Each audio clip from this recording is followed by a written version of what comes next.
दुपारचे 12:30 झालेले आहेत. तिकडच्या 2 दोऱ्या राहिल्या त्या खुरपायच्या. मग बायकांनी त्या मी यायच्या आधी घेतल्या खुरपून. बायका बसल्यात तिथं पाणी प्यायला. आत्या गेल्यात घरी वाट्या आणायला. आम्हाला लावायची भेंडी. तर फायनली आज भेंडीला लावायला मुहूर्त आलेला आहे खूप दिवसांनी, म्हणजे जवळजवळ महिना गेलेला आहे भेंडी लावण्यामध्ये. तर बघा आम्ही लावतो राधिका भेंडी. हे बघा छान अशी ही भेंडी आहे. खूप फुटवे असतात ह्या भेंडीला आणि खूप दिवस चालती पण ही, म्हणून आणलेली राधिका ही बी आम्ही वापरतो. तुम्ही पण जर भेंडी लावत असाल तर हे नक्की वापरून बघा.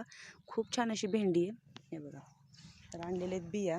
आणि मामांनी सकाळी येऊन जो आम्ही कोंबडी खत टाकला होता तसं झाकून टाकलेला आहे बोधांवरचा. आणि तरी पण कोंबडी खत राहिलेलं आहे टाकायचं. अजून 4 बोध अर्धे राहिलेले तिकडं टाकायचे.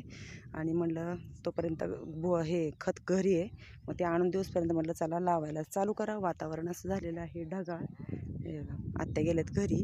तर असं असतं चटवीच्या लग्नाला 17 विघ्न असल्यासारखं आमच्या ह्या भेंडीला होतं. मधून पण खुरपून काढली काल. छान अशी बघा धनुरा आलेला होता, ते सगळा खुरपून काढला. आणि आज फायनली भेंडी लावायला आम्ही आता सुरुवात करणार आहोत. आणलेले आहेत छान असे हे बी. तर तुम्हाला ह्या बियाबद्दल काय माहिती आहे ती पण मला नक्की कमेंटमध्ये सांगा. नक्की हे बी वापरून बघा भेंडीचं. तर चला लावायला सुरुवात करतो. परत भेंडी पण तोडायची तिकडची दुपारी. चला व्हिडिओ कसा वाटला आणि गावाकडचं वातावरण कसं झालं ते नक्की कमेंटमध्ये सांगा. भेटूया पुढच्या व्हिडिओ.